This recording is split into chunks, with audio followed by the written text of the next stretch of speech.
My CEO wife's screen name was I Love Bananas. The day she changed it, she even made a point to tag everyone in the company-wide group chat. The employees were baffled. Wasn't the CEO always an iced Americano fan? Since when was she into bananas? That is, until the day I visited her at work, and she spent the entire day calling out, "Banana, banana, I want my banana." Now everyone knew. Their CEO's husband's nickname was Banana. But who would have guessed that just 6 months ago, this Ice Queen CEO had arrogantly declared she would never marry me? She only agreed because I was the man who saved her grandmother's life, and she was caving to her grandma's immense pressure. After the wedding, she made a bet with her grandmother. She would hide her true identity as a wealthy heiress to test my character. If I was genuinely a good person, she would give me a happy life. But if I had fooled her grandma and my kindness was all an act, she would divorce me in 6 months. So, on the day we got our marriage license, we just exchanged numbers for iMessage. She handed me a key to her apartment and then rushed back to her company.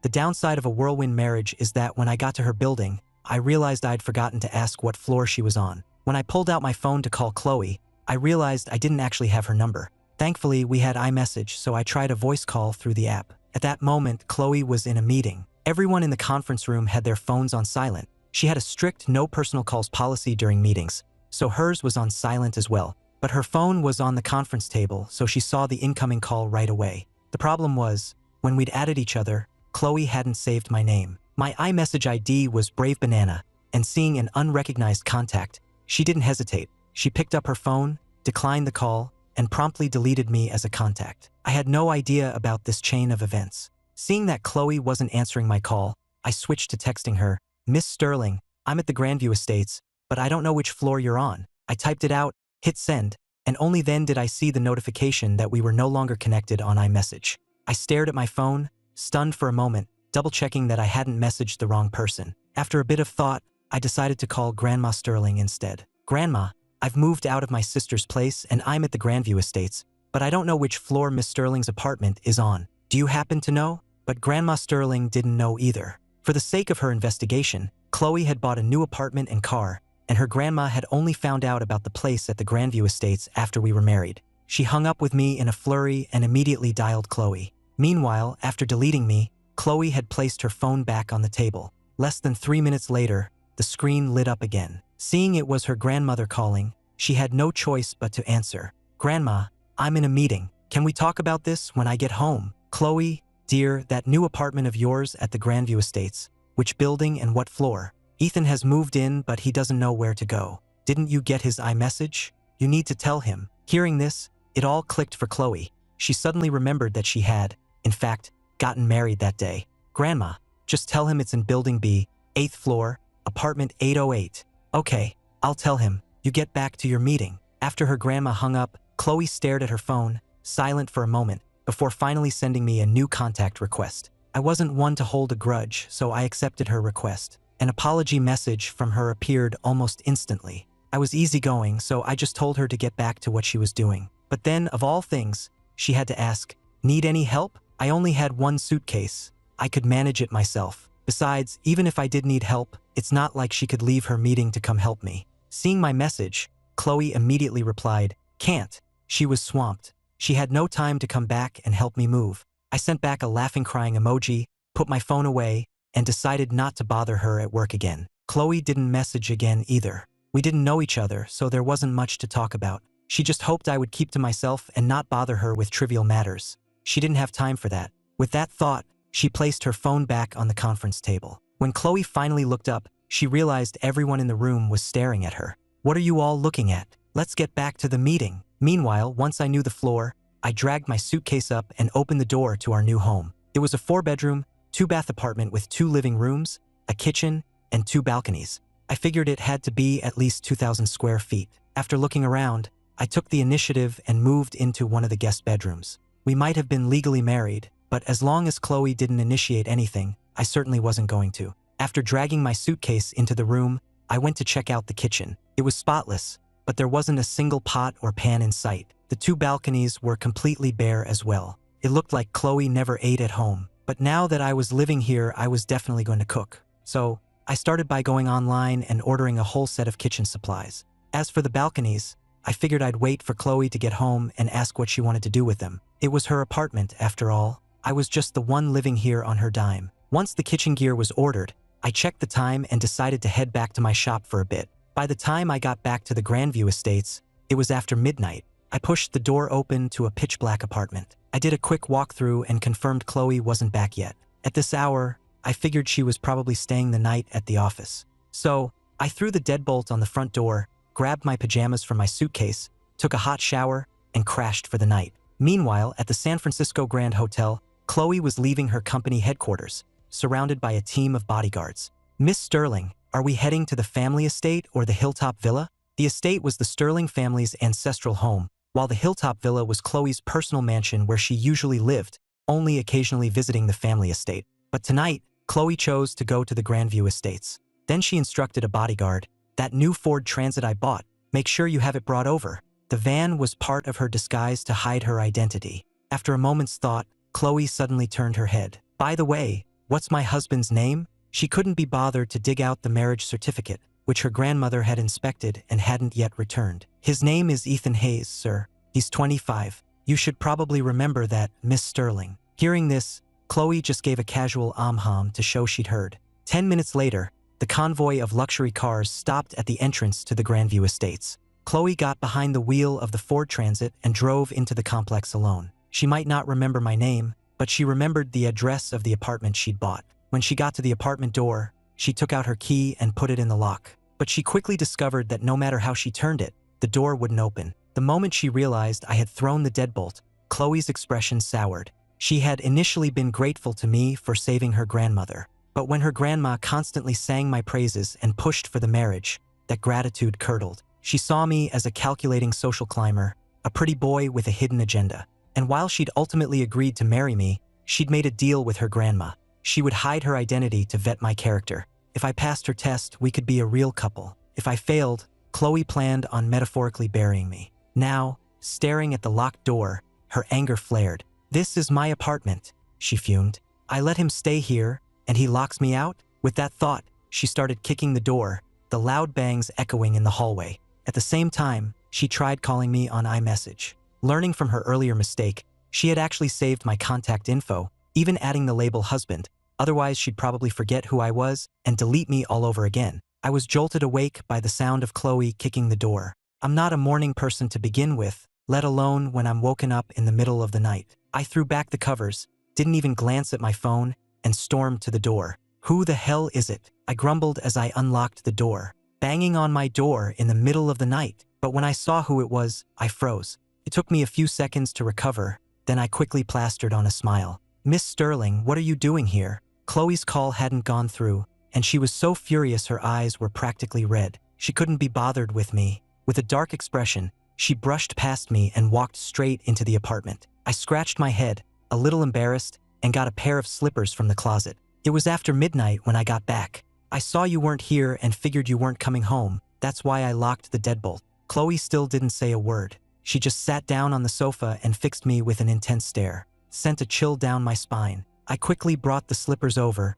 placed them at her feet, and started apologizing. "Miss Sterling, I'm sorry. I should have called to ask if you were coming home." Chloe remained silent. Seeing me with my head down, she finally closed her eyes after a long moment. "I did say you didn't have to worry about me, but this is my home. You locked me out, and I'm not happy about it. I'm sorry. Next time I'll call beforehand to ask. If you're not coming home, then I'll lock it. If I'm on a business trip, I'll let you know," she said. "If I don't, assume I'm coming home every night. Don't call. I'm busy, and I don't have time for pointless phone calls." I just said, "Oh, it was her house, so whatever she said went." Then it occurred to me that she'd been working this late and was probably hungry. I kindly asked, "Miss Sterling, would you like a late-night snack?" "I never eat late-night snacks. They make you gain weight." Right, you have a great figure, Miss Sterling," I said. "Well, I'm going to head back to bed." Chloe first grunted an then added, "Good night." I replied in kind, then slowly backed away and carefully closed my bedroom door. She sat on the sofa for another moment before heading to her own master bedroom. The apartment had been a last-minute purchase. Came fully furnished, so it was move-in ready. But because of the rush, her own room was still unpacked and disorganized. Looking at her own bare room, Chloe subconsciously nodded. For the moment, her opinion of me had improved slightly. I hadn't shamelessly demanded to sleep in the same room or insisted she perform any wifely duties. The next day, I was up at my usual 6 a.m. I got dressed, washed up, and as I left my room, I glanced at Chloe's door. It was still shut tight. I wandered into the kitchen, stared at the empty space for a moment, then turned around and left. In the end, I decided to go out and grab some breakfast for both of us. I had no idea what Chloe liked, but I wasn't about to wake her to ask, so I just bought a variety of things. Chloe had gone to bed late, but she was still an early riser. She woke up right after I'd left to get breakfast. Not yet accustomed to having a husband, she had momentarily forgotten I was even there. She walked out in her silk pajamas, planning to get a glass of water, but at that exact moment, I opened the door and walked in. Our eyes met. An instant later, Chloe clutched her chest and bolted back into her room. I was stunned for a second, then my own face flushed red. A few moments later, when Chloe reappeared, she was fully dressed. Her expression was grim, but she couldn't really say anything to me. After all, she was the one who'd forgotten there was a strange man in her apartment, a strange man who happened to be her husband. She was used to living in her mansion, where the entire second floor was her private space in the mornings. The household staff wouldn't dare come up unless she went downstairs first. It was a habit, and today, that habit led to her being seen by this scheming man. We stared at each other, neither of us speaking. Finally, I broke the silence by holding up the bag in my hand. "Miss Sterling, I brought breakfast. Come and eat." Chloe was silent for a moment before walking over. She glanced at the takeout bags and asked coolly, "You don't know how to cook?" "I do, actually, and I'm a pretty good cook. Breakfast from outside, especially from those little street-side places, isn't very sanitary," she said. "You should eat less of it. If you know how to cook, you should just make food at home. It's cleaner and safer." As the heiress to the Sterling fortune, she had never eaten the kind of simple breakfast common to people in San Francisco. I shot back, "Have you even looked at your own kitchen? It's cleaner than your face and just as empty. Even if I were a Michelin star chef, I can't make a gourmet feast without pots, pans, or ingredients." Chloe was rendered speechless. Seeing my opening, I repeated, "So, are you eating?" Her stomach was growling, but to save face, she sat down calmly at the table. "You already bought it. It would be a waste not to eat. I suppose having it once or twice won't kill me." She was just looking for an excuse. I split each of the breakfast items and gave her half, then brought up a plan. When I moved in yesterday and saw the situation, I went ahead and ordered a bunch of kitchen supplies online. Once they arrive, I'll do the grocery shopping and cooking, so you won't have to eat takeout anymore. The apartment is still missing a lot of things. Is it okay if I go ahead and get what we need? At this, Chloe looked up at me for a second before returning to her food. "Since we're married, we're a couple. This is your home too. Decorate it however you like. Just stay out of my room." With her permission, I nodded, planning to place some more orders later. After we finished eating, Chloe took out her wallet and placed a credit card on the table in front of me. She then found a pen and a slip of paper, jotted down the PIN, and handed it to me. "You'll need money for shopping, so you can use this card. I'll transfer money to it every month after I get paid. However, I want you to keep a ledger of everything you buy. I don't care how much you spend, but I want to know where the money is going." When we first got married, I'd asked if she wanted to split expenses, but she refused. Her thinking was that since we were a family, it was fine for her to give me some spending money. She had more money than she could count anyway. But she wasn't going to be a fool. In her mind, I was just a gold digger she had to keep on a leash. I had no idea what she was thinking. I just didn't like her attitude or the way she was handling this. I pushed the card and the slip of paper back across the table to her. "Miss Sterling, you bought the apartment, so I'm already saving on rent by living here. The household expenses can't all fall on you. I'll cover the cost of furnishing the place. Unless it's a major appliance over, say, $2,000, then I'll talk to you about it, and you can contribute what you think is fair." Seeing my reaction, Chloe instantly realized her attitude had wounded my pride. After a moment of silence, she pushed the card and paper back toward me again, her tone a little gentler. "I know you have your own shop, that you're your own boss. And since you said this is our home, we both have a stake in it. How can I let you shoulder all the expenses alone? Just take it. If you don't want to keep a ledger, then don't. And what about what I said about getting you a car? Have you thought about it? I could help with the down payment. With your income, you could easily handle the monthly payments." She hadn't actually investigated my income. She just figured that anyone who could run a bookstore near a major San Francisco high school must be doing okay. But I still shook my head and refused, explaining that my electric scooter was more convenient for commuting. After all, with San Francisco traffic, it's easy to get stuck in rush hour. 2 wheels are often better than 4. Seeing her open her mouth to argue, I cut her off. Let's talk about it later. We just got married and barely know each other. I wouldn't feel right spending so much of your money on a car. Hearing that, Chloe finally relented with a quiet hum. After our little chat, I was ready to head out. But just as I opened the door, she suddenly called my name. She stood up, walked over with the credit card, and offered it to me again, this time with an apology. Ethan, please take the card. My tone earlier was out of line. I'm sorry. I looked at her for a moment, and feeling that her apology was sincere this time, I finally took the card and the slip of paper and tucked them into my pocket. When I got to the shop, my friend Jake was already waiting for me. Ethan, you free tonight? There's this big gala, a real high society thing. I have a +1, want to come along and see how the other half lives. My immediate instinct was to refuse. No thanks.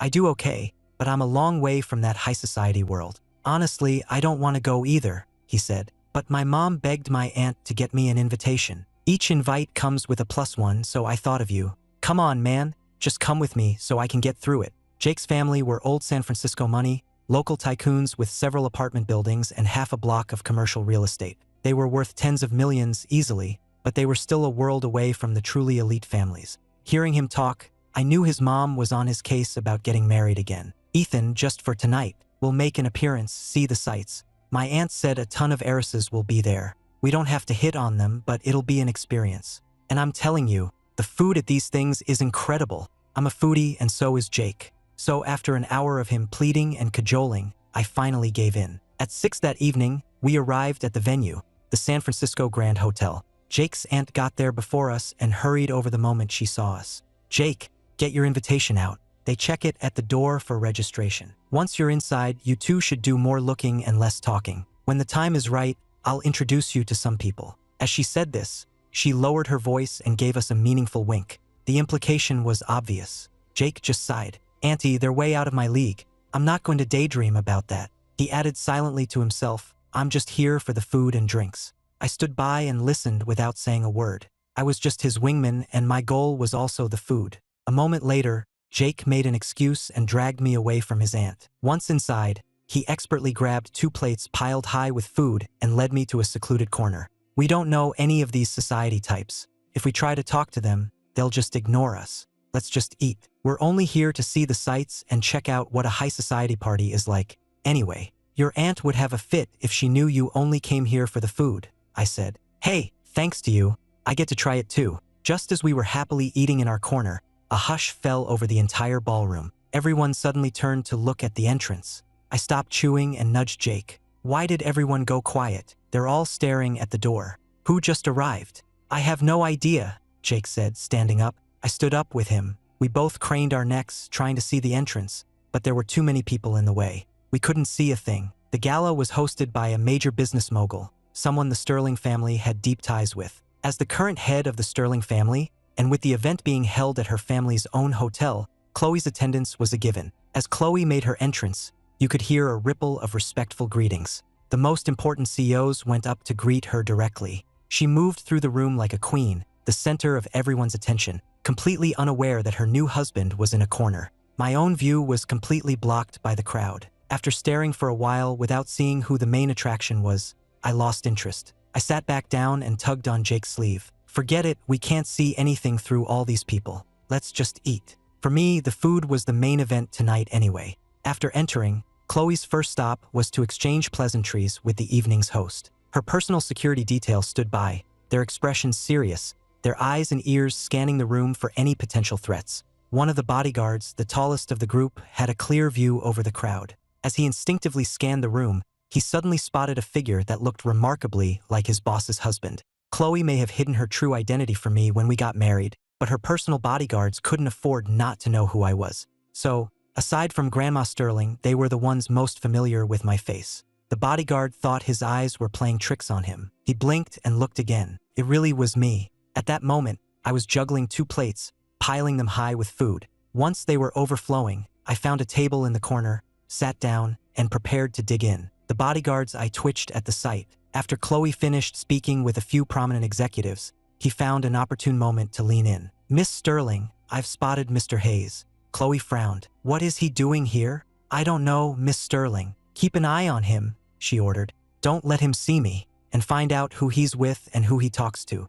Get pictures, discreetly. In Chloe's mind, I was still a suspected social climber. She assumed I was here to find a wealthy patron and climb the social ladder. Meanwhile, I was quite busy myself, juggling eating, digesting, and now, dealing with Jake's cousin, Summer Shaw. She was 3 years younger than Jake, and the two of them had been close since they were kids. After making the rounds with her parents, she spotted us and came right over. Jake pulled up a chair for her, and I just gave her a friendly smile. At my smile, Summer's face seemed to flush a little. She raised her glass to me. "Ethan, you're not drinking?" "I rarely do," I replied. "How about some juice then? I can get you a glass." She started to get up, but I quickly stopped her. "No, it's okay. I've eaten so much I don't have room for anything else." Seeing that I was firm, she obediently sat back down. A moment later, clearly a bit bored, she started a conversation. "Jake, have you and Ethan just been sitting here all night? My mom was planning to introduce you to some nice girls. Every time she turned around to find you, you were gone. She's stuck talking with the other wives and couldn't get away, so she sent me to find you." Jake, now full and content, just smiled. "Summer, Ethan, and I really just came for the food. I'm not interested in the rest. We're both stuffed now, and it's getting late, so we're gonna head out. Just let my aunt know, okay?" Hearing this, Summer shot to her feet, her eyes instinctively flicking toward me. "Jake, you're leaving already? The party's only half over. It's still early. Your cousin and I have to open the shop tomorrow," I interjected as we both stood up. "We can't stay out too late." Summer followed us, persisting. "You could always open a little later, you know?" She even circled around me, trying her best to convince us to stay a bit longer. But we managed to fend her off with the excuse of having to work. Having failed to convince us to stay, Summer could only walk us out of the hotel. "Jake, you didn't drive here? Your mom arranged a car to pick us up earlier," he said. "Ethan and I will just grab a cab. Summer, you should head back inside. Tell my aunt we left and have fun." There were a lot of people milling around the hotel entrance. They gave us a passing glance, but since we were unfamiliar faces, no one approached us. We didn't want to get a ride right in front of the hotel, so we walked down the block to hail a cab. We waved to Summer, who had followed us the whole way. "Get back inside. We're off." Summer waved reluctantly, watching until our cab pulled away. She stood there on the sidewalk for a long time before finally turning to go back inside. Near the entrance, she crossed paths with Chloe, who was just leaving. Chloe was, as always, the center of a universe of bodyguards. Seeing her, Summer instinctively stepped aside to make way. But Chloe actually stopped and addressed her politely. "Miss Shaw, I was just seeing my cousin off," Summer replied. "I'm heading back in now." Chloe just nodded and said nothing more. Once in her car, she directed the driver to the Grandview Estates. But to her surprise, when she got there, I wasn't home yet. Staring at the empty apartment, Chloe sat on the sofa, idly watching TV, waiting for the husband who had left the hotel before her but had yet to return. Her bodyguard had sent the photos of my activities at the gala to her phone. Chloe scrolled through the pictures one by one. "He eats like he hasn't had a decent meal in a century," she thought. "Just eat, eat, eat." Still, she conceded, him hiding in a corner stuffing his face was better than him prowling the room for prospects. Her eyes then fell on my attire in the photos, and she frowned. I was dressed so casually, not even in a proper suit. Then again, she thought if he had dared to dress up for an event like this, she probably would have locked him out of the apartment for good. Aside from Summer Shaw, he hadn't spoken to any other women. And Summer was his best friend's cousin. They had probably known each other for years. Finally, Chloe stopped on one photo, her lips pressing into a thin line, her eyes turning icy. Even for a candid shot, the bodyguard's angle had been perfect, capturing the exact moment Summer was stealing a glance at me. Chloe could tell in a single glance that Summer had a crush on me, which meant she had a rival. At the thought, Chloe's hand tightened around her phone. Just then, the lock clicked. Chloe immediately shoved her phone into her pocket, done with the photos. I walked in and was surprised to see her sitting on the sofa watching TV. "Miss Sterling, no late night at the office tonight?" Chloe gave a quiet hum. I walked over holding a small plastic takeout container. "I bought some stinky tofu. Want some?" Chloe looked up and glared at me. "You did nothing but eat at the gala, and you're still not full? What a glutton." Seeing her silence, I shook my head with mock regret. "It smells strong, but the taste is amazing. The more you eat, the better it gets. The man I admire most used to love it." With that, I sat down next to her and opened the container. As the pungent aroma filled the air, Chloe subtly scooted away. "The man you admire most? The face on the $100 bill," I said. "Want to try a piece?" "No, you eat it," she said. "And can you please eat it out on the balcony?" The smell is too strong. She looked like she was about to be sick, so I quickly grabbed my food and headed out, muttering to myself that wealthy people were probably very particular about things. Out on the balcony, I happily dug in. From inside, Chloe could see my silhouette on the balcony, her expression unreadable, but she didn't say anything. When I finished and came back inside, she immediately asked, "You closed up the shop early tonight?" I wasn't at the shop tonight. A friend had a gala to attend and asked me to go with him. By the way, can I ask you something? I don't know if you can answer. The gala was at the San Francisco Grand Hotel. I heard that hotel is owned by the wealthiest family in the city, and their heiress was there tonight. I heard her last name is also Sterling. You're not related to them, are you? Chloe's expression didn't change. We were probably related 500 years ago, she said dismissively. I breathed a sigh of relief. I knew you weren't connected to them. Hearing my relief, Chloe studied me. You seem happy about that. Why? You don't want me to be related to them? It's late. Let's not daydream. If you were related to the Sterlings, the richest family in San Francisco, would you have married a stranger like me? The Sterlings are on another level. Even if you were a distant relative, I'd feel like I was marrying way up, and things would be awkward. Chloe said nothing, her lips pressed together. I continued on, telling her about my night. I skipped over the parts about the food and focused on describing the grand entrance of the Sterling heiress. People were saying she's always surrounded by bodyguards and doesn't let any young men get near her. Miss Sterling, don't you think for an older woman unmarried at her age, there must be something wrong with her? Or maybe her preferences are different. Chloe was so shocked by my words, she nearly bit her tongue. She glared at me, but to me it just looked like she was surprised by the gossip. I nodded, continuing my analysis. It's highly likely. No wonder she's still single at her age. The world of the rich is something we common folk just don't get. Suppressing the urge to strangle me, Chloe asked coldly, "And how do you know she's an older woman? She's the head of the Sterling family, not some character in a novel. For an heir to successfully take over a family empire like that, they've got to be at least 35. To a young guy like me, what is that if not older?" Chloe opened her mouth, but found she had no rebuttal. After a long pause, she asked coolly, "Are you very interested in her?" "Not at all," I said. "Just some fun gossip about a big-shot CEO." I was about to mention Jake's marriage troubles, but at that, Chloe abruptly stood up. "It's late. I'm going to take a shower." I watched her retreating back, glanced at the now empty sofa, shrugged, and headed to my own room. We're still practically strangers, I thought, barely even talked. I thought girls were supposed to love gossip. Time flew, and soon it was Saturday. The previous evening, Grandma Sterling had called me. She said that since Chloe and I were married, it was time for our families to meet properly. Not just the elders but our siblings and cousins too, so we wouldn't be strangers if we ran into each other. So, I arranged for both families to get together that day, and I'd also made plans with Chloe to go grocery shopping that morning. Which is why, at 6 a.m., Chloe was woken up by a call from me. Chloe, who had a terrible temper when woken up, had to exercise the patience of a saint not to yell at me. Finally, she just rubbed her temples and told me to give her 10 minutes. "Take your time," I said. "I made some fried noodles. You can eat when you come out, and we'll go grocery shopping after." Chloe grunted an okay, but just as she was about to hang up, her eyes shot open. She put the phone back to her ear.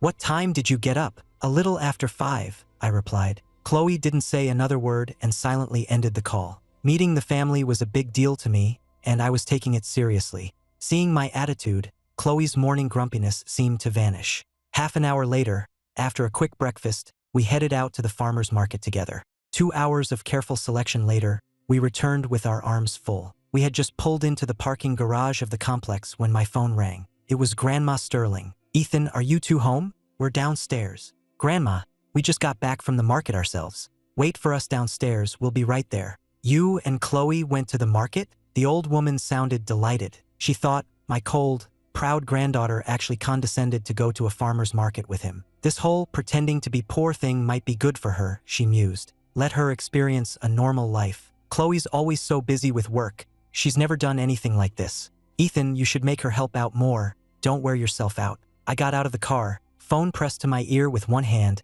and opened the back door with the other. I leaned in, pulled out a small, foldable grocery cart, and gestured for Chloe to unfold it. The cart wasn't big enough for all the groceries and fruit I'd bought. I ended up carrying the rest while Chloe pushed the cart. I handed the phone to her. "Grandma, don't worry, I won't overdo it. We're on our way up now." After she hung up, I gestured for her to put the phone back in my pocket. "Let's go," I said. "Your grandma and everyone are waiting downstairs." As we walked side by side, she reminded me, in front of my family, don't call me Miss Sterling, just call me Chloe. Soon enough, her family saw us approaching. I had bags in both hands, while Chloe pushed the little cart, which was piled high with groceries, drinks, and fruit. Walking side by side, we actually looked like a harmonious couple. Chloe's youngest cousin, who was 15 years her junior and still in school, couldn't help but burst out laughing at the sight. For as long as she could remember, she had been terrified of her stern, strict older cousin. In her mind, Chloe was always this cold, untouchable goddess. She never imagined she'd see the day her cousin looked like a regular person. Seeing her laugh so hard, Grandma Sterling shushed her, but even she couldn't suppress a wide, crinkly smile.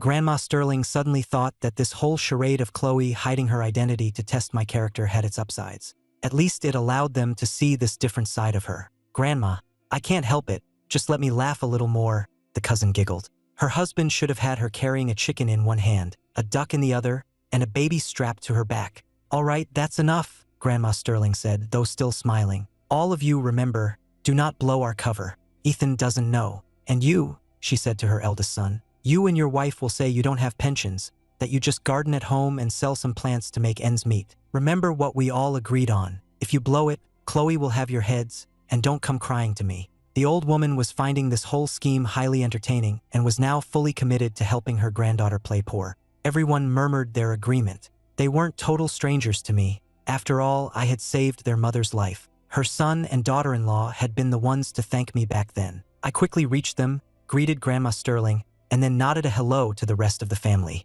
Once we were all back in the apartment, I got everyone settled, then served them tea, water, and fruit. My sister and her family arrived a little later, and then Chloe and I got busy in the kitchen. The day was filled with lively conversation, and it wasn't until after an early dinner that our families finally departed. After seeing them all off, I walked back inside and collapsed onto the sofa.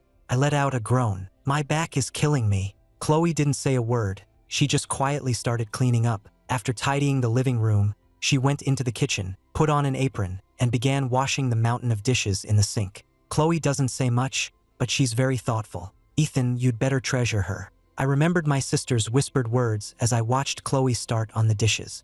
I lay there for another moment before something occurred to me. I shot up from the sofa and rushed into the kitchen. I was greeted by a sink overflowing with suds. How much dish soap did you use? I asked, laughing, her face flushed with embarrassment. I accidentally used about half the bottle. Chloe wouldn't look at me, her toes curling awkwardly inside her slippers. Miss Sterling, why don't you let me take over? I said, gesturing for her to move. She hesitated for a moment before obediently handing me the apron. She didn't leave though, she just stood nearby and watched. Next time, let's just go out to a restaurant, she said. It's easier. I'm fine with that, I replied. I just wanted to make a good impression since our families were meeting for the first time. That's why I cooked at home. After a moment of silence, Chloe suddenly asked, what did my grandma say to you? I stopped washing and turned to look at her. Our eyes met and I gave a slight smirk. She asked if we were sleeping in separate rooms. She reminded me we're legally married and told me to be a little bolder, more proactive, and to pounce on you. She also said she hopes to be holding a great-grandchild by next year, and specifically mentioned that if I could give her fraternal twins, she'd give me her entire life savings as a reward. Chloe didn't say anything, but she was thinking, my grandmother's life savings are in the billions. She really values this guy. No wonder he charmed her so completely that she ignored my wishes and nagged me relentlessly to marry him. The more she thought about it, the more convinced she became that I had shown my true colors. She decided I was after her grandmother's fortune. When I didn't hear a response for a while, I glanced over at her and saw her expression had turned dark. Noticing my gaze, she let out a sharp humph. I was completely baffled by her sudden mood swing. Miss Sterling, did I say something wrong? With a stony expression, Chloe turned and walked out of the kitchen, ignoring me completely. I watched her go, muttering to myself, that's just weird. She's the one who asked, and then she gets mad at my answer. Chloe went to her room and didn't come out for a long time. I didn't bother with her. I finished the dishes, cleaned the kitchen, and then went to sit on the new swing chair I'd bought for the balcony. A little while later, I heard footsteps approaching, and soon Chloe appeared on the balcony. When she saw me swinging contentedly with my eyes half closed, her expression tightened even more. She walked right over and thrust 2 pieces of paper at me. I took them with a slight roll of my eyes. It was an agreement in duplicate. She had not only signed it but also affixed a personal seal, making it look very official. I gently pushed the swing as I read the agreement Chloe had drafted. The gist was that since we had no feelings for each other, we would be a couple in name only, and I was not to have any designs on her physically. Furthermore, if we failed to develop feelings for each other within 6 months, we would get a divorce. As compensation, she was willing to sign over the deed to this apartment to me. And a final, emphasized clause. I was forbidden from having any ideas about her grandmother's personal fortune. Aside from the apartment, all the other terms were to my disadvantage. When I had finished reading, Chloe spoke, her voice cold. Ethan, we may be married, but we have no emotional foundation. I think we need to sign an agreement. Don't worry, everything else besides what's written here remains the same. I wasn't angry. In fact, it seemed perfectly normal that she would draft something like this. I never had any intention of going after your grandmother's savings, I said. I have my own 2 hands and my bookstore. I can support myself. In my eyes, your grandmother is just a sweet old lady living on a modest pension. Even with a filial family, an elderly person's savings are finite. I probably have more saved up than she does. The whole point of this whirlwind marriage was to put my sister's mind at ease. I had even asked Chloe if she wanted to split everything when we first got the license, but she had refused. I looked Chloe up and down and offered a compliment. Miss Sterling, you truly hit the genetic lottery. With your looks, if you were number 2, no one would dare claim to be number 1. Her eyes darkened at my words. Before she could respond, I changed my tone, shaking my head with a grin. But you're not a $100 bill, Miss Sterling. Not everyone is going to love you. So don't worry, I won't be falling in love with you. I have no objections to this agreement you've drafted. Give me a pen, I'll sign. I don't have a personal seal, so a thumbprint will have to do. When Chloe wrote this, she must have expected me to get angry, to protest, to say something about a man's pride. She never expected me to be completely unfazed and even compliment her on the agreement. After a moment of stunned silence, she handed me the pen. I stood up, walked over to the balcony railing, and using the ledge as a hard surface, I signed my name on both copies. Then I took the ink pad she offered and added my thumbprint. We each kept one of the 2 copies. I casually folded mine and stuffed it into my pocket. Seeing how casually I treated it, Chloe seemed a bit put out, but she didn't say anything. You've had a long day too. You should get some rest. You too, Miss Sterling, I replied. But I'm not tired yet. I think I'll stay out here and swing for a while. Chloe watched me quietly for a moment before turning to leave. Does he really have no agenda? She wondered. Am I just being paranoid? Otherwise, how could he be so nonchalant, not getting angry or making a scene, but actually smiling about it? With that thought, she grabbed her car keys and headed for the door. Seeing her leave, I called out from the balcony, "Going out, Miss Sterling?" "Something came up," she called back. "Don't wait up for me. Just leave the door unlocked." "Don't worry," I said.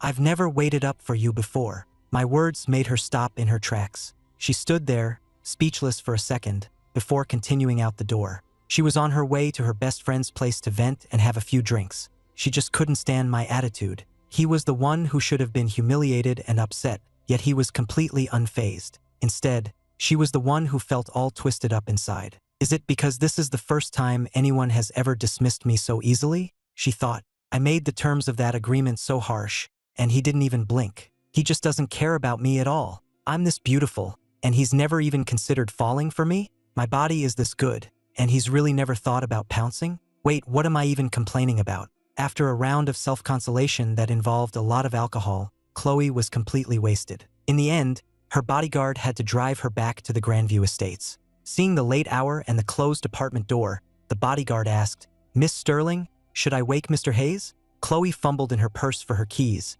instinctively replying, "No need, they were only a couple in name after all. Who knew if I would try to take advantage of her in her drunken state? I'm 30 years old and I haven't even had my first kiss," she grumbled, patting down all her pockets. After a moment of fruitless searching, she sighed. "Go ahead and wake him up." She had just realized she'd left without her keys. Inside, I heard knocking and figured it was Chloe. Quickly got up to open the door. "Hello, I'm her rideshare driver," the bodyguard said, thinking fast. "She's had a bit too much to drink, so I brought her up." He then handed a stumbling Chloe, along with her car keys, over to me. I felt her weight sag against me. I closed and relocked the door, then helped the unsteady Chloe inside, a look of distaste on my face. "How much did you drink? You reek of alcohol." Chloe didn't say anything, but in her head, she was screaming, "I only drank this much because of you." I tossed her keys onto the coffee table and helped her to her bedroom door before letting go. "Your agreement was very clear.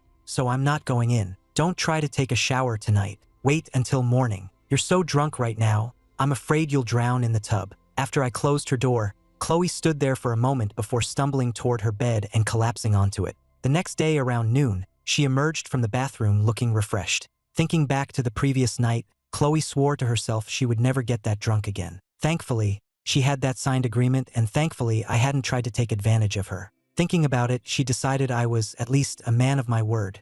Her opinion of me improved slightly. She wasn't sure if drafting that agreement had been the right move, but since it was signed, she'd just have to see it through. As these thoughts ran through her head, Chloe realized she was hungry. She left her room, half expecting to find a hot, home-cooked meal waiting for her. Instead, all she found was a note on the dining table from me, saying I'd gone to the shop and that she was on her own for meals. The shop was actually very slow on weekends. I could have kept it closed without losing much business. I went in because it was quiet, and it gave me a peaceful place to work on the handcrafted items for my online store. Before long, Jake showed up, surprised to see me there. I told him I was working on some crafts to make extra money. He told me his mom's nagging about marriage had become unbearable, and he'd come to the shop to hide out. I was about to offer my sympathies, but he immediately launched into his tale of woe. In short, his mom had his aunt set him up on another blind date, this time at a coffee shop tonight. A blind date at a coffee shop at night, he moaned. 1 cup of coffee and we'll be there till dawn. Then his tone shifted, and he grabbed my shoulders. Ethan, you have to come with me tonight. Get lost. Are you crazy? I said. Why would I crash your blind date? What if she ends up liking me instead? Dude, he said, are you seriously having that fantasy right now? As we were bickering, a familiar voice called out from the doorway. Hearing my name, I paused, stopped what I was doing, and went to the front of the shop. Grandma Sterling, what are you doing here? I wanted to have a chat, so I came by. I stopped by your apartment first, but Chloe said you weren't there, so I figured you'd be at the bookstore. By the way, I thought you didn't usually open on weekends. Grandma, I haven't added new items to my online shop in a while, and I'm almost sold out of my current stock. I need to make more. I had given her one of my handcrafted pieces before, and she kept it displayed in the most prominent spot in her living room. Whenever she had guests over who admired it, she would take the opportunity to promote my work. Between her efforts and my regular sales, I was getting a bit overwhelmed with orders. While we were talking, Jake brought Grandma Sterling a glass of water. Thank you, dear, she said. Jake, you're here today too? My mom's driving me crazy about getting married, so I came here to get some peace, he explained. She's always setting me up on these dates. It makes me feel like I'm on a clearance rack. And tonight, she's making me go on another one at a coffee shop. I was just begging Ethan to come with me. Hearing this, the smile on Grandma Sterling's face widened. Oh, I understand your mother completely. I'm having the same headache with my other grandsons. You can't push them to do anything. I asked them to go on dates and not a single one will go. Ethan, why don't you go with him tonight? I was taken aback. Huh? But isn't a blind date a one-on-one thing? What am I supposed to do? Be a third wheel? You can help him size her up, she said. After all, you're an experienced married man now. Jake nodded vigorously, seeing Grandma Sterling as his divine wingman. His only goal was to get through the date, and having a friend there would make it easier to manage the situation. After a bit more persuasion from both of them, I reluctantly agreed. Seeing his mission was accomplished, Jake made an excuse to step out, leaving me alone with Grandma Sterling. As he left, she pulled a folded piece of paper from her purse and handed it to me. What's this, Grandma? A love letter? I teased. You cheeky boy, she chided. It's a list of Chloe's habits and preferences. I thought it might help you two grow closer. Ethan, I know you and Chloe don't have an emotional foundation, but feelings can be cultivated. If you both just let your guards down and try to understand each other, I'm sure you'll find yourselves drawn to one another. I didn't respond, just unfolded the paper and glanced at it. I thought to myself, Chloe already has me on a 6-month divorce plan. Why would I waste time trying to cultivate feelings? I wasn't on guard against her, but she was definitely on guard against me. Chloe just gets a little grumpy when she's woken up, and she's a bit of a neat freak, but other than that, she's wonderful, she said. I paused. Grumpy when she's woken up? Grandma Sterling nodded. Unless she wakes up on her own, whoever wakes her up, whether by phone or by knocking, is in for a bad time. Even I don't dare to do it. I thought about the several times I had called Chloe early in the morning, dragging her out of bed, and she hadn't gotten angry. Was her grandma telling the truth? Or was Chloe just holding back because we were newlyweds? Grandma Sterling waved a hand in front of my face, snapping me out of my thoughts. Ethan, she began, then lowered her voice and gave me a conspiratorial wink. Last night, did you too? I knew what she was getting at. I just smiled and shook my head. Grandma, you don't understand how things are these days. If I tried anything, I wouldn't live to see tomorrow. What's there to be afraid of? You're a legally married couple. If Chloe isn't going to be proactive, then you should be. Grandma wants great-grandchildren. Grandma, and I say this with all due respect, I replied. Looking at your granddaughter's icy expression, I just can't bring myself to make a move. Hearing this, Grandma Sterling opened her mouth, then closed it, then just held up a hand in surrender. Clearly, she thought I had a point. After a moment, she finally managed. Chloe takes after her grandfather. He was a very serious, cold man by nature. When she was young, she had pursued her husband for years, using every trick in the book to win him over. She was about to share some of these stories to inspire me, but my comment about kissing her would be like gnawing on a frozen bone, stopped her in her tracks. Grandma, don't worry about me and Chloe. We'll just let things happen naturally, I said. We're just roommates anyway, I thought. All right, let nature take its course, she said. I'll help you tidy up a bit. You get back to your work. Grandma Sterling was not one to sit still. At home, she was always helping the gardeners with the flowers, and she used to even help tend the fields on the estate grounds. It took repeated pleading from her family to get her to stop. Then she got the idea to work as a janitor at the family company, but the moment she mentioned it, Chloe's face fell so hard that it scared her out of the idea. This wasn't the first time she'd come to the shop to chat. I knew she'd worked hard her whole life and couldn't stand being idle. A little tidying up wouldn't hurt, so I let her help me organize the shelves. As she was dusting a bookshelf with a feather duster, Grandma Sterling discreetly pulled out her phone, took a short video of me working, and sent it to her precious granddaughter. By the time I finished all the custom orders, it was already past 6 in the evening. Jake's blind date was at 7:30 at a place called the Willow Creek Cafe, one of the most elegant coffee houses in the city. A little while later, Jake pulled up on his motorcycle to pick me up. At the same time, Chloe's younger sister, let's call her Claire, arrived to pick up their grandmother. Grandma Sterling had specifically told her to bring a less conspicuous car. The cheapest car in their garage was the BMW the staff used for errands, which was still a 6-figure vehicle. It was too late to buy a beater, so Claire ended up borrowing the family gardener's old pickup truck. Ethan, I'm here to take Grandma home, Claire said, popping into the shop. I nodded and, on an impulse, gave her one of the extra pieces I'd made. It wasn't valuable, but it was pretty, and she accepted it with a smile. As they walked to the truck, Grandma Sterling stared at it with amusement. Where on earth did you dig up this old relic? It's Mr. Henderson's, the gardener, Claire explained. He uses it for hauling fertilizer. I borrowed it so Ethan wouldn't get suspicious. A look of understanding dawned on Grandma's face. She immediately pulled out her phone and called Chloe. Chloe, dear, your grandmother has a sudden craving. Could you go to the Willow Creek Cafe right now and pick me up some of their pastries? Theirs are just the best. Grandma, there are plenty of people at the house who can go for you. Why do I have to run the errand? What's that? Is your grandmother's request too much for you now? I'm telling you, if I don't have pastries from the Willow Creek Cafe tonight, then tomorrow I'm showing up at Sterling Corp to apply for a janitor position. Chloe's face darkened. Ever since her grandfather passed away, her grandmother had been like a wild horse let out of the stable, often dressing down and roaming the city, which is how she'd roamed her way into finding me in the first place. Finally, Chloe agreed through gritted teeth. Satisfied, her grandmother hung up. Claire, however, was confused. Grandma, if you wanted pastries from there, we could have just stopped by on our way home. You didn't have to make Chloe go. Before she could finish, her grandmother cut her off with a sharp, "What do you know?" It was then that Claire instantly understood.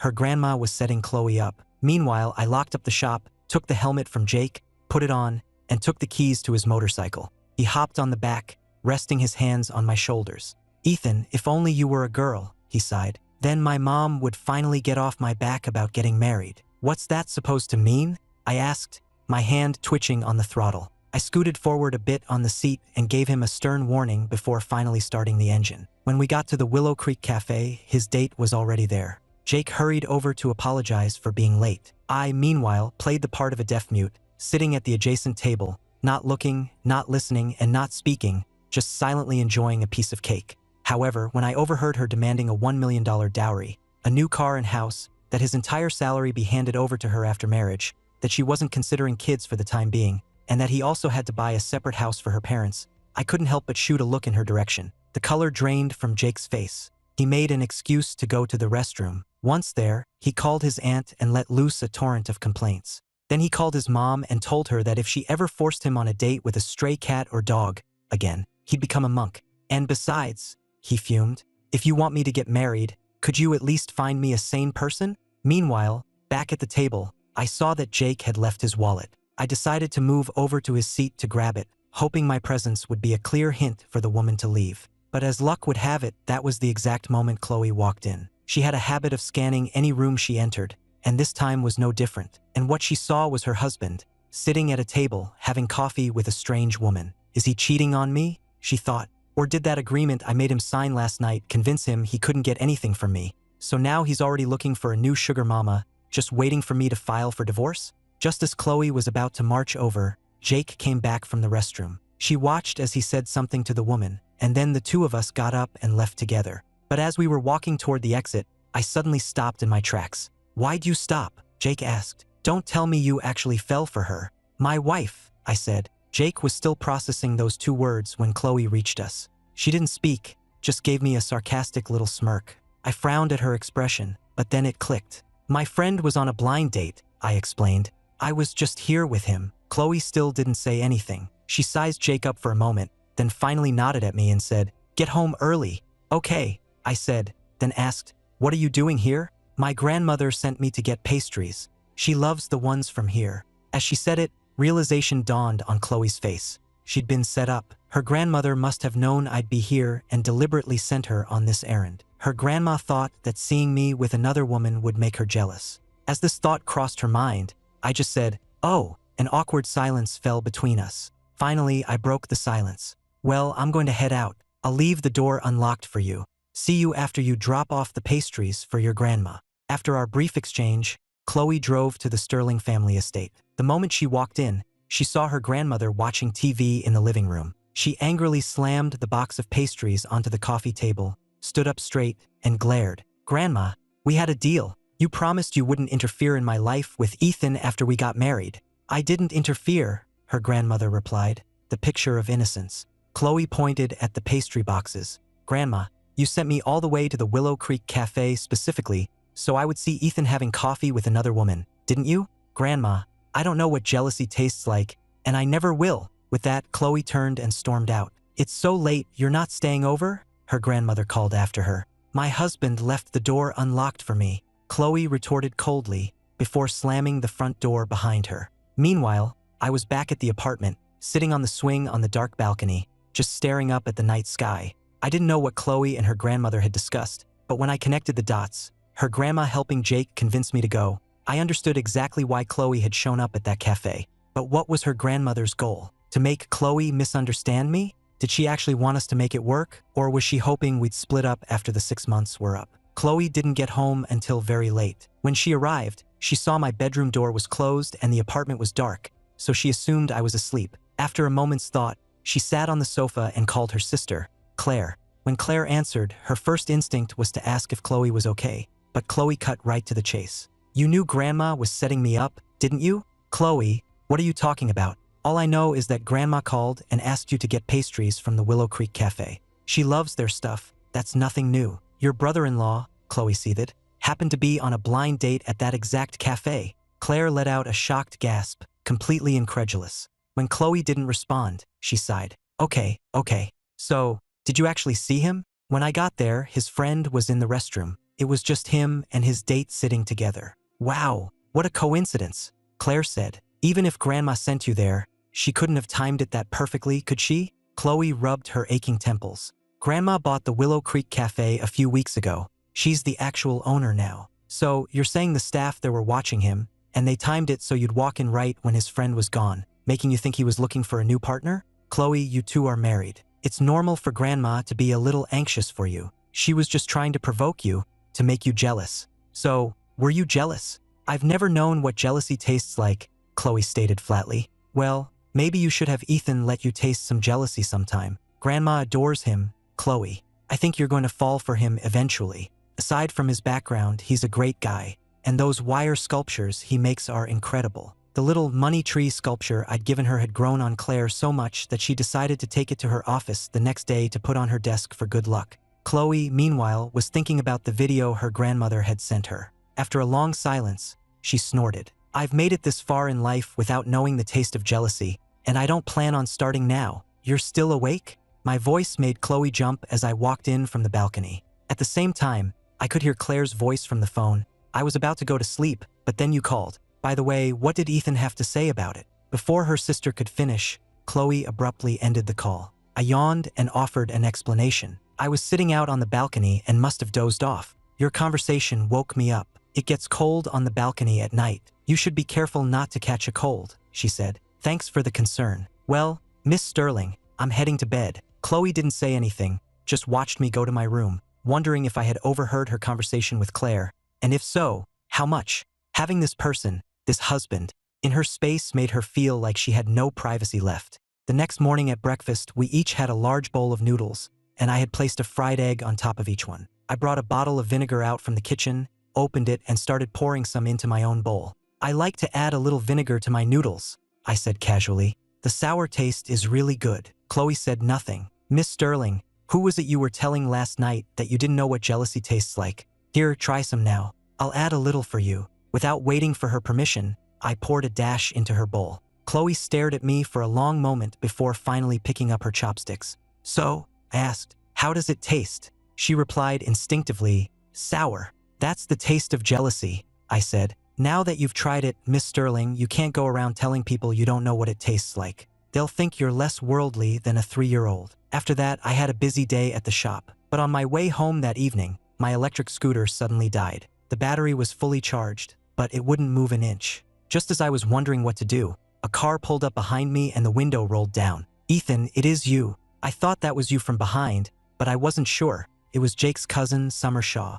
I greeted her and quickly explained that my scooter had broken down. I was just about to start wheeling it off the road. Seeing this, Summer quickly pulled her car over, got out, and hurried toward me. She gave the scooter a cursory look and shook her head. "Ethan, I don't know the first thing about fixing these. I have no idea what's wrong. Why don't I call someone to come pick it up and get it repaired? Just leave it with me. I promise I'll have it back to you tomorrow, good as new." She was my best friend's cousin, and I'd known her for years. I trusted her. After a moment's thought, I nodded. Seeing me agree, Summer seemed visibly excited. She immediately made a call and gave them our location, and we waited for the tow truck to arrive. At that same moment, across the street, a sharp-eyed driver spotted me waiting at the intersection. While waiting at the red light, she turned to her boss, who was resting with her eyes closed in the back seat. "Miss Sterling, I think that's Mr. Hayes over there." At the mention of my name, Chloe's eyes snapped open and she looked ahead. She squinted. The silhouette did look like me, but there was a woman standing next to me. "Slow down when we pass," she instructed the driver. "I want to confirm if it's him." She pulled out her phone, intending to call me, but then thought better of it and put it away. Soon, the light turned green. Chloe's convoy slowed as it passed, giving her a clear view. It was definitely her husband, Ethan. As for the woman with him, it wasn't until after they had passed that she placed the face. Summer Shaw, her rival. Are Ethan and Summer together, or was this just a chance encounter? Chloe was filled with suspicion, but she remained silent and didn't call me. At the same time, Summer had also noticed the convoy pulling away. "One of those cars that just passed is the one the Sterling heiress usually rides in," she commented. "The CEO of Sterling Corporation. She was at that gala the other night." I wasn't particularly interested in the topic, and seeing my lack of response, Summer dropped it. Soon, the vehicle she'd called for arrived. It wasn't until the driver got out and addressed her as Miss Shaw that I realized she had called her family's personal driver. "Ethan, it's too late now. All the repair shops are probably closed," she said.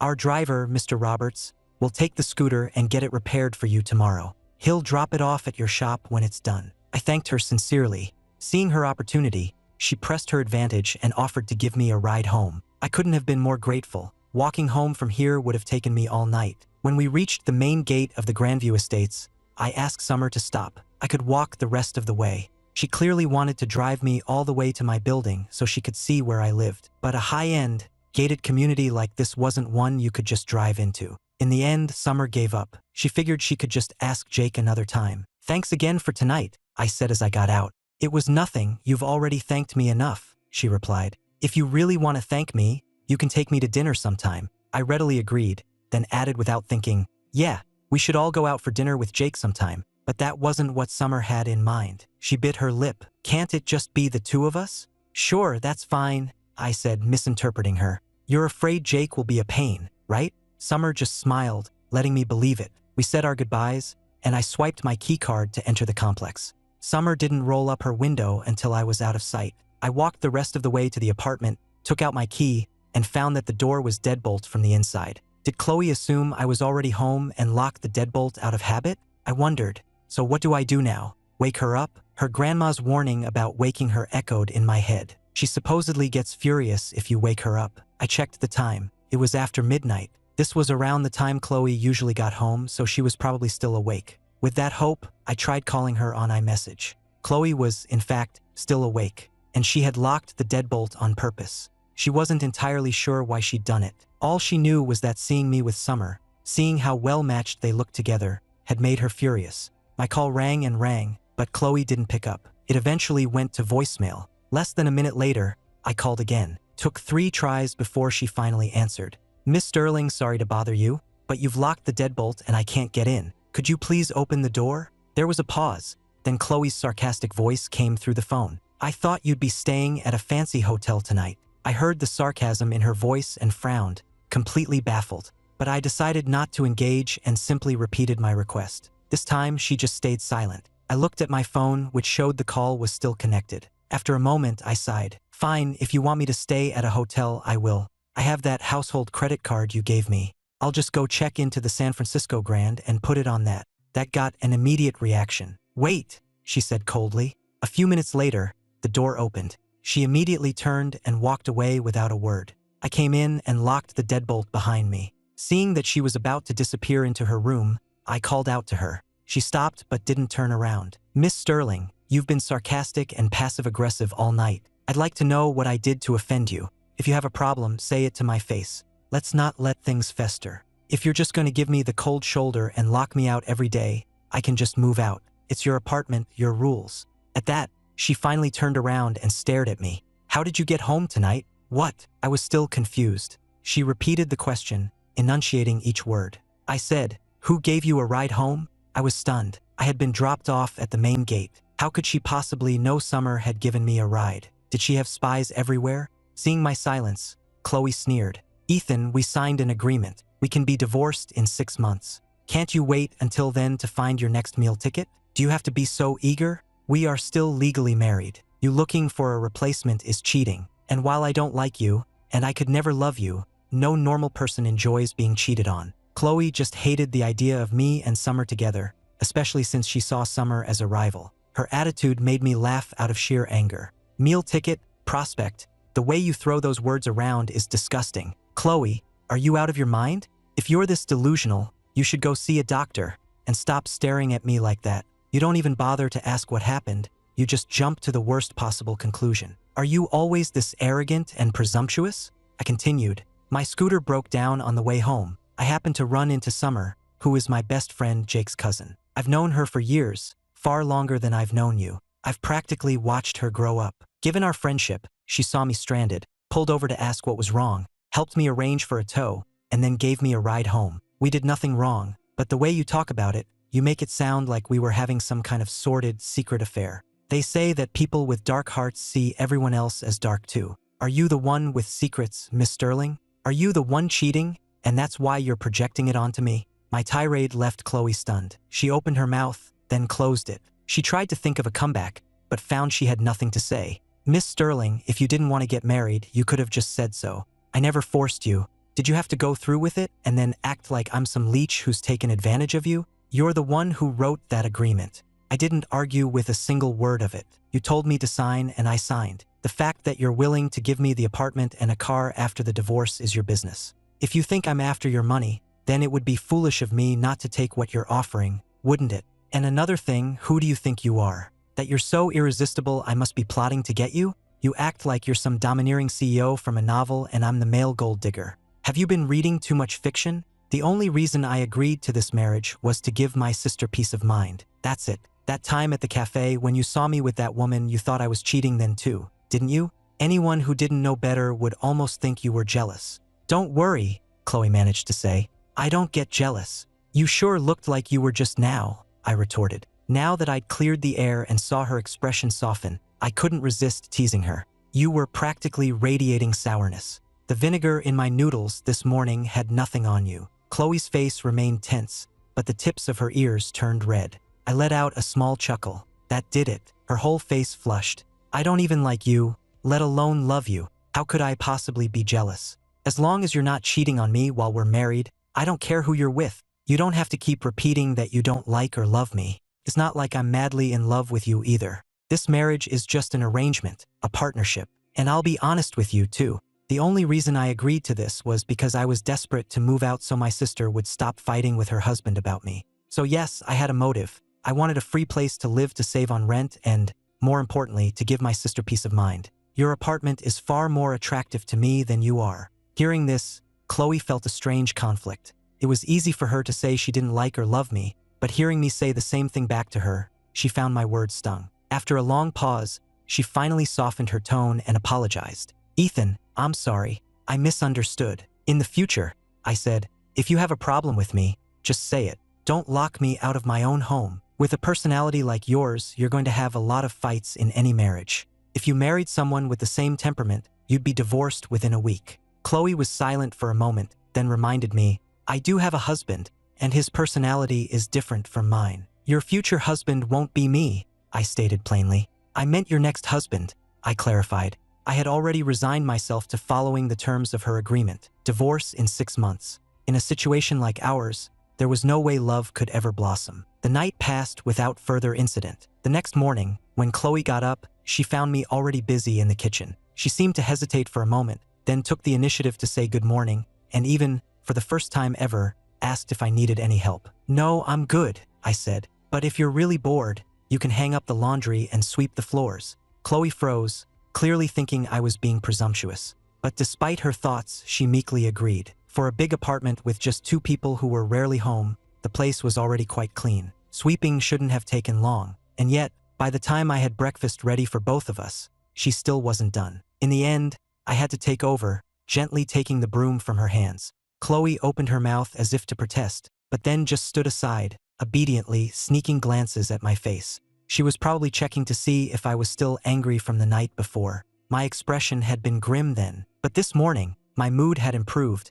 and I was even making breakfast for her. With that thought, she spoke up. I can give you a ride to the shop later. Without looking up, I refused. It's not that far out of the way, she insisted. It's no trouble to drop you off before I head to the office. I have a flexible schedule. I can go in late or leave early whenever I want. She was the CEO of Sterling Corp. She could come and go as she pleased. Besides, she had her own ulterior motive. I was, after all, her husband, and Chloe had no intention of giving other women an opportunity to get close to me. While we were eating, my phone suddenly rang. It was on the table between us, and as it lit up, Chloe glanced over and clearly saw the caller ID. Little Sis Summer. Her grip on her chopsticks tightened for a second before she consciously relaxed it. Her mind, however, started to wander. I wonder what my name is in his contacts. I had already answered the call. Ethan, have you eaten yet? Summer's cheerful voice came through. I can come pick you up for work. I can treat you to breakfast, or you can treat me. I could almost picture her expectant face. I was completely oblivious to her crush. I was just thinking that her family lived on the other side of the city. With the morning rush hour, I didn't want her to drive all that way just to get stuck in traffic. No, that's okay, I said. I'm almost done eating, and my wife is giving me a ride to the shop today. You don't need to come all this way. Summer's hopeful expression fell. My words, my wife is giving me a ride, were like a bucket of cold water. She had completely forgotten I was married now. Ethan was single for so long, and then he suddenly gets married to a total stranger. Why couldn't he have just waited for me? I know I'm still young, but why couldn't it have been me? Unfortunately for her, I had never once considered her in that way. She was just like a little sister to me. Oh, okay then, she said, her voice losing its cheer. Well, after your scooter is fixed, I'll have someone drop it off at your shop. She was trying to sound calm, but I could hear the disappointment. You don't have to be so formal with me, Ethan. I'll let you get back to your breakfast. She hung up before I could reply, afraid she might start crying if the conversation continued. Chloe had been listening to the entire exchange, and when I said the words, my wife is giving me a ride, the corner of her mouth twitched into a small, involuntary smile. Just as I put my phone down, it rang again. This time, it was an unknown number. I hesitated for a second before answering. Ethan, it's your older brother, a man's voice said. I frowned. What brother? My mom only had 2 kids, me and my sister. I don't have a brother. The man on the other end quickly clarified that he was my eldest cousin on my father's side. I racked my brain and vaguely recalled him. But when a relative you haven't heard from in years suddenly calls, it's never good news. Before I could even say anything, he launched into his speech. Our grandmother is sick. It's liver cancer, but luckily it's early stage. The doctor recommended she be treated at a hospital in the city. Since you and your sister both live in the city, you know how things work there. You need to go get her registered and make the arrangements. We're gonna bring her down in a little while so she can be admitted right away. I hear you have to pay a deposit up front, so make sure you take care of that. Even though your parents are gone, you still have a responsibility to your grandparents. You two haven't paid a dime for their support in years. So now that she's sick, you and your sister can cover all her medical bills. Consider it back payment for all the years of support you neglected. I was livid. I seem to recall you're 11 years older than me, I said, my voice tight. 15 years ago, when my parents died in that car accident, you were 22. You were certainly active enough when it came time for our grandparents to divide up the settlement money. And I also remember that our obligation for their support was settled in a lump sum from that money, wasn't it? You all used the huge chunk of money our grandparents took to build yourselves a new house. That was the money meant for their care, money my parents died for. You enjoyed it, and now you have the nerve to accuse me of not providing support. I hung up, then immediately blocked and deleted the number. I didn't say anything to Chloe about my family drama, and she didn't ask. We finished the rest of our breakfast in silence and then headed downstairs. The team of bodyguards waiting near the entrance saw us coming and immediately tried to look casual, scattering like startled pigeons. Their fleet of black SUVs, however, remained parked at the curb. Noticing a Rolls-Royce among them, I commented, I knew this was a nice complex, but I didn't expect to see a Rolls-Royce parked here. You'd think someone with that kind of money would be living in a mansion, not an apartment. Maybe it's more convenient for work or for their kids' school. Chloe just grunted and offered, maybe they're trying to be low-key. I gave her a sideways glance. Since when is driving a Rolls-Royce considered low-key? In the Ford Transit, I called my sister, Evelyn, to tell her about our grandmother's illness. My sister, being 5 years older, remembered more and held a much deeper grudge. She despised our relatives on both sides of the family. Even without my call, there was no way she would have paid a cent for the medical bills. After I hung up, Chloe asked quietly, You're not on good terms with your relatives, are you? I didn't see any reason to lie. When I was 10, my parents died in a car accident, I told her. None of our relatives, not from my dad's side or my mom's, wanted to take care of my sister and me. But as soon as the settlement money came through, they all showed up wanting a piece of it. The uncles and cousins had no legal claim, so they pushed my grandparents to the forefront. My dad was the youngest son, and my grandparents never cared for him much. They always favored my uncles. When they saw how large the settlement was, they promised they would never ask my sister or me for a penny for their future care, and in exchange, they took a huge portion of the money. We even signed an agreement. The house my parents had just finished building before they died, my grandparents moved right in, claiming it was theirs now. My sister says the deed is still in our parents' names. She plans to go back and fight for it in court after they're gone. She has no intention of letting our uncles get their hands on it. Hearing this, Chloe immediately said, When that time comes, if you need any legal help, just let me know. I know a lot of good lawyers. I thanked her, thinking I'd take her up on the offer if I needed it. My grandparents would probably be around for a while yet. By the time it came to a lawsuit, who knew if Chloe and I would even still be married? And your mother's family didn't step in to help? My mom had a tough life, I explained. She was adopted, passed from home to home, before finally ending up with the people I called my maternal grandparents. Since she wasn't their biological daughter, you couldn't expect much from them. They just felt that they had raised her and she died before they could reap the benefits. So they were at a loss. They took a large chunk of the settlement money too. My sister and I were left with just a fraction of it. No one was looking out for us. They were all just looking out for themselves. If it hadn't been for a local official with a conscience who stepped in, we probably wouldn't have seen a single cent. Remembering it all, I turned to look out the window. 15 years had passed, but I still couldn't let it go. My sister, only 15 at the time, had to arrange our parents' funerals. Afterward, the only thing she could do was get me into a boarding school,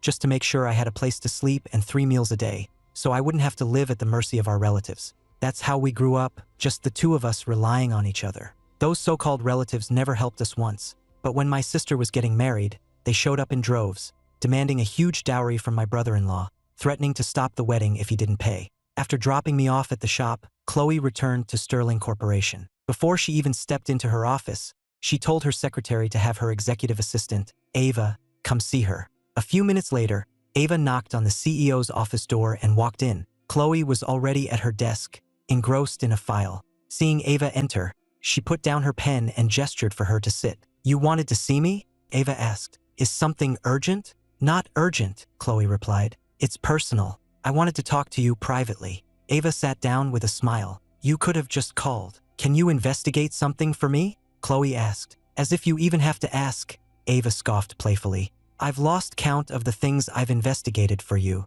What's one more? Spill it." "You know how my grandmother has been nagging me about marrying the man who saved her life," Chloe began. "Yeah, and you actually did it," Ava said. "What now? Is she nagging you to divorce him already?" Chloe shot her a look, a clear signal to get serious. Okay, I'll stop," Ava said, raising her hands in surrender. "So, you're finally getting interested in your husband? You want me to dig into his past?" "It's not that I'm interested," Chloe said, a little too quickly. "It's just, since we're married, I should know these things. Just find out everything you can about his family background. You know, you could just talk to him," Ava suggested gently. "Get to know him that way." Ava knew this would be an easy task. She wouldn't even need to tap into her family's extensive resources. A few of her own contacts could get the information in a day. As far as Ava knew, Ethan was just a regular guy with a good heart who'd been in the right place at the right time. Besides, anyone who earned Grandma Sterling's seal of approval had to be a genuinely good person. Ava was willing to bet it wouldn't be long before her old friend was completely smitten. "He might be running into some trouble soon," Chloe said, justifying her request. "If I know the full story beforehand, I can help him." Hearing this, Ava's interest was piqued. "Oh, getting protective already, are we? Whether I'm in love with him or not, he is my husband," Chloe stated firmly.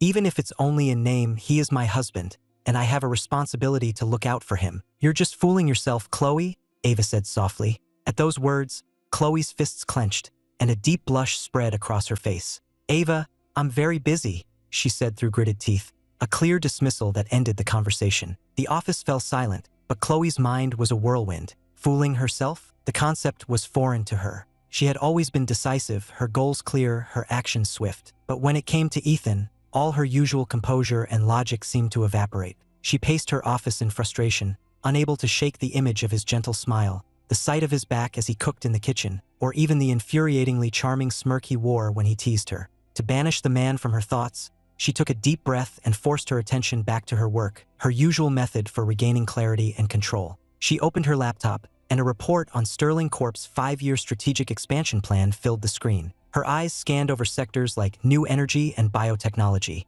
But then, as if guided by an unseen hand, her gaze settled on a field she had never seriously considered: media and entertainment. And there, on the list of leading companies, one name jumped out, striking her like a bolt of lightning: Banana Pictures. Chloe stared at the word banana, momentarily lost in thought. It was just a coincidence, she told herself. She was choosing them because Banana Pictures was the only studio in recent years with a perfect track record and an astonishingly high return on investment. It was a purely logical, data-driven business decision. But deep down, she knew that the moment she saw the name, the decision had already been made, solid and unshakable. She picked up her intercom, her voice once again cool and decisive. "Notify the board. Meeting in 30 minutes. The agenda: Sterling Corp's expansion into the entertainment industry." The decision for Sterling Corp to enter the entertainment industry caused a significant stir among the board members. But as the iron-willed CEO, Chloe overruled all objections, her focus locked on the most mysterious and successful studio in the business: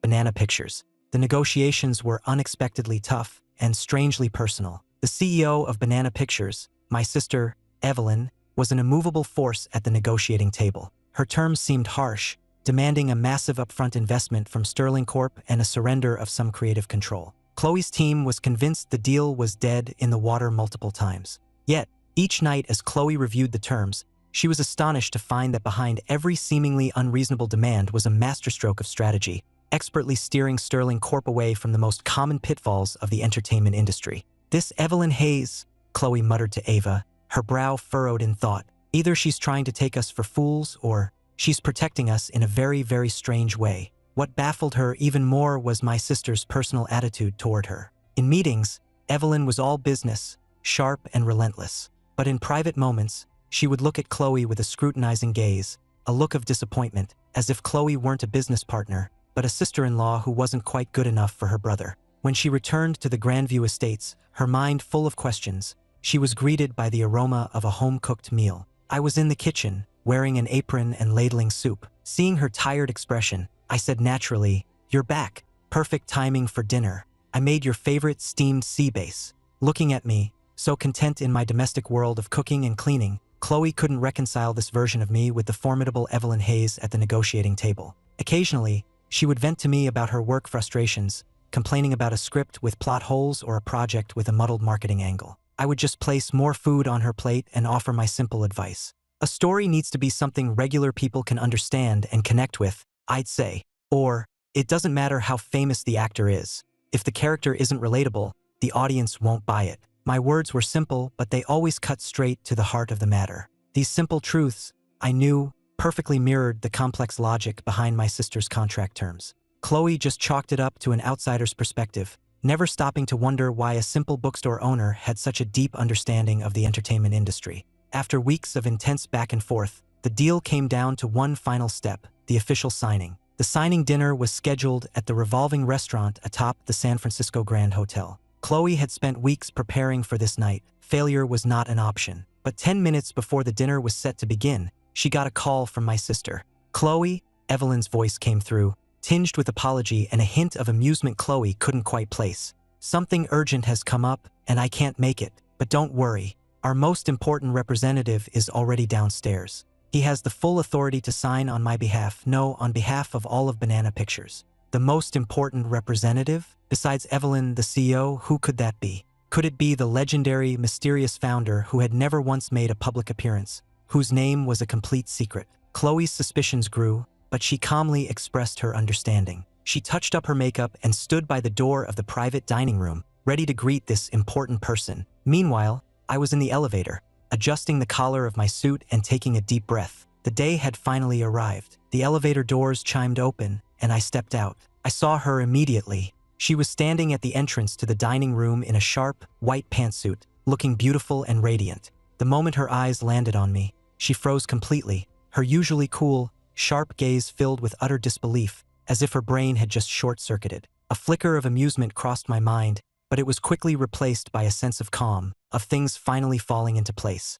I was no longer the gentle, harmless bookstore owner. I was dressed for the occasion, and I knew the look in my eyes was no longer just soft and warm, but held a sharp, commanding presence she had never seen before. I walked up to her and gave her a small smile, a smile that held a knowing, mischievous glint she had never seen before. "Ms. Sterling, sorry to keep you waiting." My voice was still gentle, but I deliberately laced it with a formal, businesslike tone. I watched her stunned expression for a moment, then walked past her without another word and took my seat at the signing table. Under the shocked gazes of the lawyers and her own team, I picked up a pen and signed my name on the thick contract, Ethan Hayes. And there, printed clearly below my signature, was my title, Founder. The world seemed to fall silent. I could feel Chloe's gaze darting from the contract to my face and back again. The husband she shared a home with but kept at arm's length, the man she had bound with a demeaning agreement, was the very industry titan she had been working so hard to partner with. I knew that in that moment the household credit card, the 6-month character test,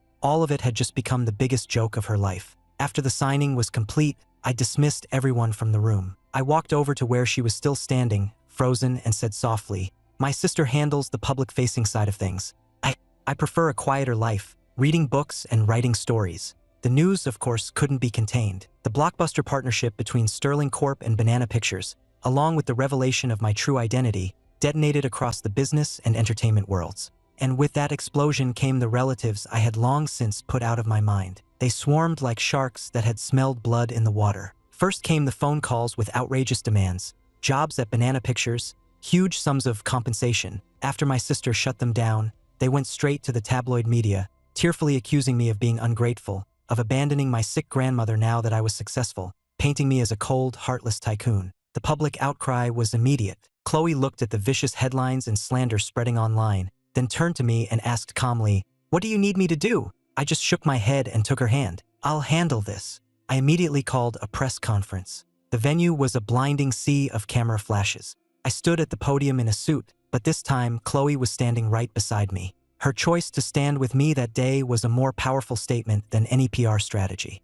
I wasn't angry or emotional. I calmly presented the evidence to the press, the original settlement agreement, the proof of my relative's actions over the years. Finally, I made an announcement. I will not be pressing charges or seeking retribution for the past. Instead, in my parents' name, I am establishing a foundation to support children who have been orphaned by accidents and to combat the spread of misinformation and cyberbullying. The room fell silent. A reporter seized the moment and asked a pointed question. Mr. Hayes, can you comment on the rumors that your marriage to Ms. Sterling was also just a means for you to climb the social ladder? Every camera in the room swiveled to Chloe. I felt her hand tighten on my arm. She stepped up beside me, took my arm in hers, and confidently took the microphone. Her eyes were clear and steady as she spoke, her voice ringing through the room. I fell in love with his heart long before I knew his name, and as for that 6-month bet I made, it looks like I'm the one who won. The moment she said those words, it felt as if every flashbulb in the room dimmed.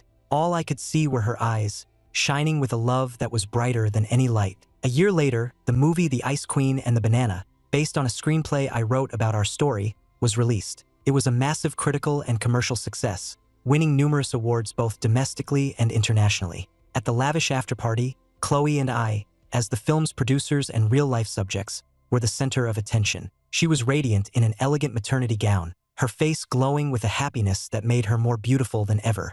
Just as I raised my glass to toast our success, she tugged lightly on my sleeve, her face suddenly pale. "Ethan," she whispered, I think it's time." My mind went blank. The noise of the party faded away, and my only thought was her. I put down my glass, said a quick sorry, "Please excuse us," to the stunned crowd, and then swept her up into my arms. With our bodyguards clearing a path, I ran through the party as if no one else existed. Outside the delivery room, for the first time in my life, I understood what it meant to be truly helpless. I, who had faced down corporate giants and never flinched, was now pacing the hallway like a terrified child. When a nurse finally emerged, holding a small bundle and smiling, "Congratulations, Mr. Hayes, you have a beautiful baby girl." The hands that had once made my rivals tremble were now shaking uncontrollably as I reached for my daughter. I carried that tiny, precious life into the recovery room. Chloe was exhausted, but her eyes were brighter than I'd ever seen them. I gently placed our daughter beside her and leaned down to kiss her forehead. "Look,"